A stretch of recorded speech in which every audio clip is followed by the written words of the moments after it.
Il est actuellement 1h32 du matin. Nous sommes le 3 mars. Et sachez que la rumeur, la news, tout ce qui est en lien avec Marvel, les gros blockbusters qui me hype quand même, eh bien, ça me berce, ça me hype, ça me maintient éveillé.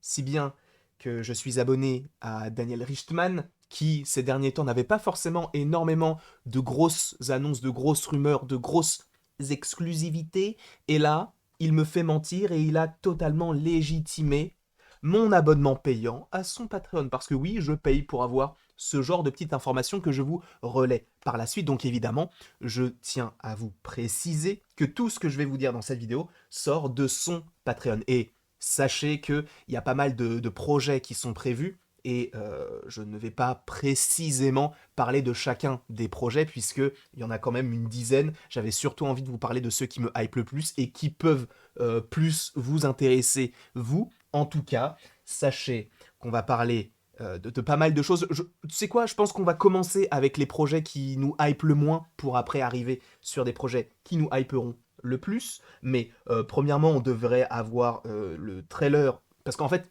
pour tout vous dire, la nuit du 14 au 15 février, ou alors non, c'est la nuit du 13 au 15, je crois que c'est ça, la nuit du 13 au 15 février, nous aurons normalement, ou en tout cas la nuit du dimanche au lundi. Normalement, c'est bien ça, puisque c'est la nuit du Super Bowl, si je ne dis pas de bêtises. Mais bref, donc durant le Super Bowl, vous le savez ou peut-être pas, mais tu as beaucoup de trailers, beaucoup de teasers, de bandes annonces qui sortent à ce moment-là pour te donner envie d'aller voir les films en question. Pourquoi est-ce que ça sort à ce moment-là précisément? Parce que le Super Bowl est donc un événement sportif qui n'est autre qu'une sorte de finale qui regroupe donc les deux plus grandes équipes des États-Unis en termes de football américain. Et sachez que c'est l'un des événements sportifs les plus regardés au monde. Là, si je vous donne certaines personnalités connues qui devraient faire le Super Bowl en termes de musique, je crois que, si je ne dis pas de bêtises, Super Bowl, je crois qu'il y a Mary J. Blige déjà. Alors, ça fait longtemps qu'elle n'a pas fait de musique, mais je crois qu'elle est dedans. Tu as Dr. Dre, Kendrick Lamar, Eminem, Snoop Dogg. Rien que ça. Donc, ça va être assez conséquent et c'est juste pour vous dire que c'est réellement l'un des événements les plus regardés dans le monde entier. Donc, ça offre une... C'est une fenêtre énorme pour les studios de production, enfin les studios de cinéma, pour se dire, les gars, là, on va sortir un petit trailer, parce que c'est là où on va avoir le plus donc d'engouement, le plus de personnes qui peuvent potentiellement regarder, puis après regarder le film au cinéma.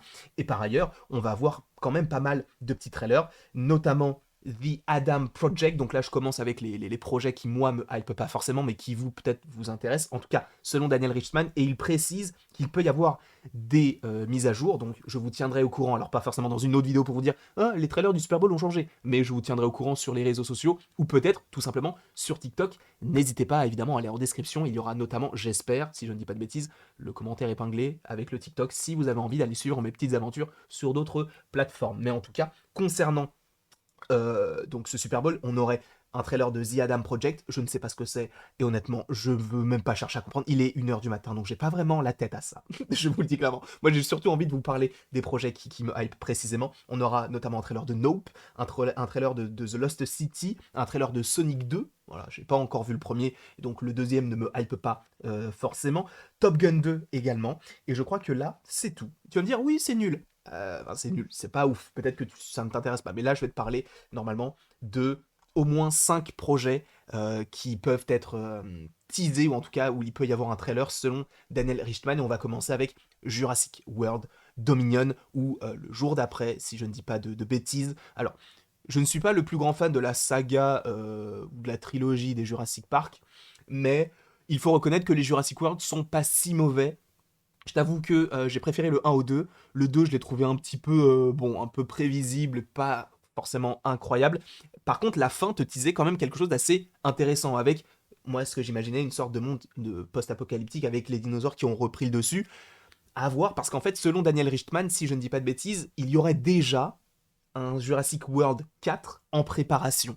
Donc, c'est un petit peu étrange, mais bon, là, on devrait donc avoir le retour de Omar Sy, le retour de je sais plus comment il s'appelle, mais le mec qui joue Nick dans dans New Girl, évidemment le retour de Chris Pratt, de Bryce Dallas Howard, bref, on aura un casting quand même pas mal conséquent pour ce troisième film donc de Jurassic World. On aura notamment, je crois, le retour de Jeff Goldblum, si je ne dis pas de bêtises. Bref, il y a plein de petits personnages qui vont revenir, et notamment de la première trilogie, de la première saga Jurassic World. Donc ça peut être assez intéressant pour les fans de Jurassic World. On y réagira parce qu'on a déjà vu les Jurassic World, et peut-être qu'entre maintenant et le 14, j'aurai le temps de regarder la première trilogie pour me faire quand même une idée, pas forcément de vous faire des critiques parce que c'est pas forcément le but de la chaîne non plus, mais juste de vous, enfin en tout cas pour moi personnellement, d'avoir une meilleure culture en termes de Jurassic Park.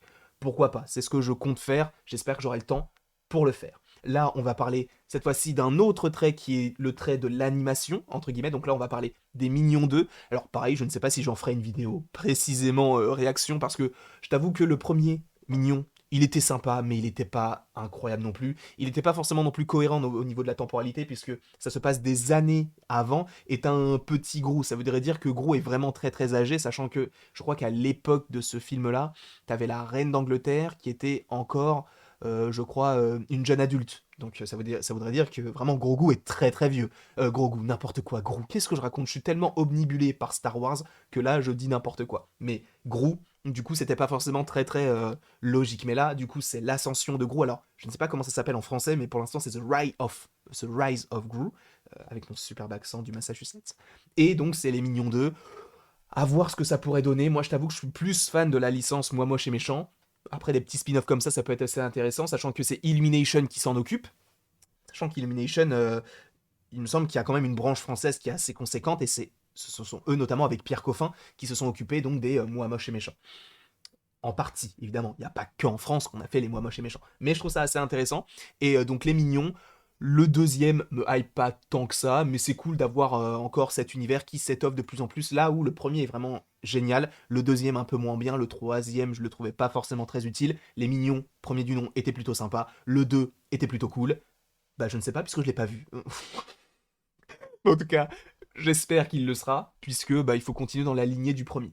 Là, on reste dans l'animation avec Lightyear, qui devrait normalement avoir un deuxième trailer, sachant que le film est censé sortir cet été, donc ça arrive à grands pas, et honnêtement, c'est pas du tout illogique, sachant que là, normalement, vraisemblablement, le mois prochain, on aura Alerte Rouge, donc le prochain film Pixar. Là, c'est un film consacré uniquement sur le personnage de Buzz l'éclair, et donc pas forcément le jouet, mais le personnage à proprement parler. Sachez qu'on a déjà prévu avec Anto de vous faire une discussion autour de ce personnage, donc de Buzz l'éclair, à travers les différents films, pour savoir ce qu'il pourrait y avoir donc dans ce film Lightyear, donc qui sortirait je crois en juin ou en juillet. Je crois que c'est fin juin, mais je n'en suis pas sûr, donc je ne veux pas vous dire de bêtises. Et pour rester un petit peu, de passer de l'animation Disney à du Disney pur et dur entre guillemets, supposément on devrait avoir some of the Marvel Disney Plus shows. Donc, normalement, on devrait avoir des petites choses plutôt croustillantes à se mettre sous la dent concernant des projets Marvel et du coup des séries.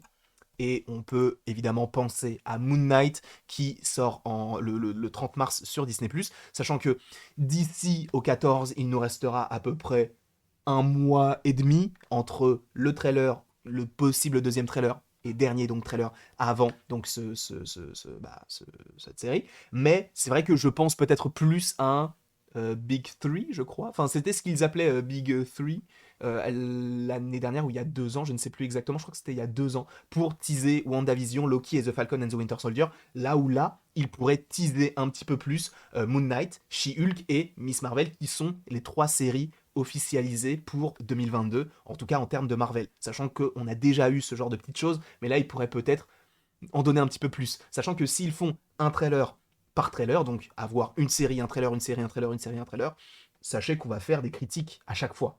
Sachant qu'ils l'ont déjà fait.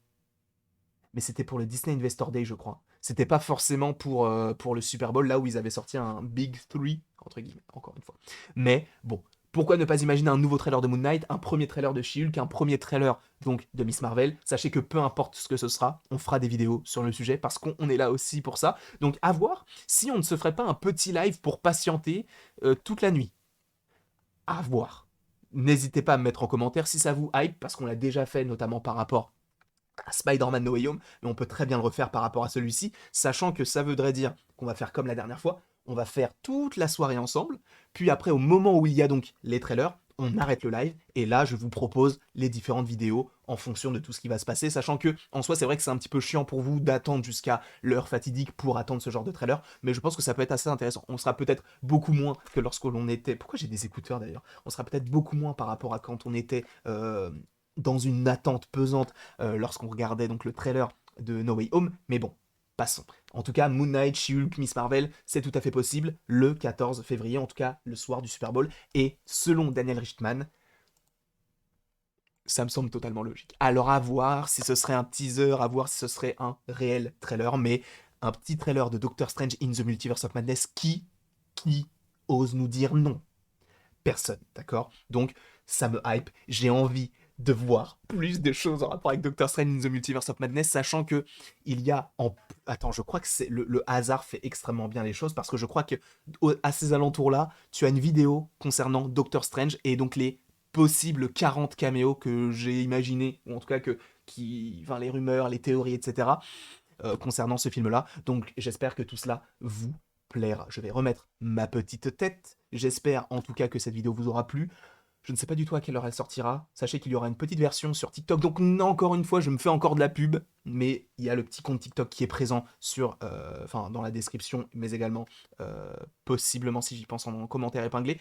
En tout cas, il y a donc des trailers plutôt sympathiques qui devraient arriver pour le Super Bowl. Encore une fois, ce ne sont que des informations, des rumeurs concernant, en lien avec Daniel Richtman. Donc, il faut faire quand même attention. Il s'est quand même de temps en temps trompé, même s'il reste quand même assez fiable de temps en temps. Donc, faut faire attention.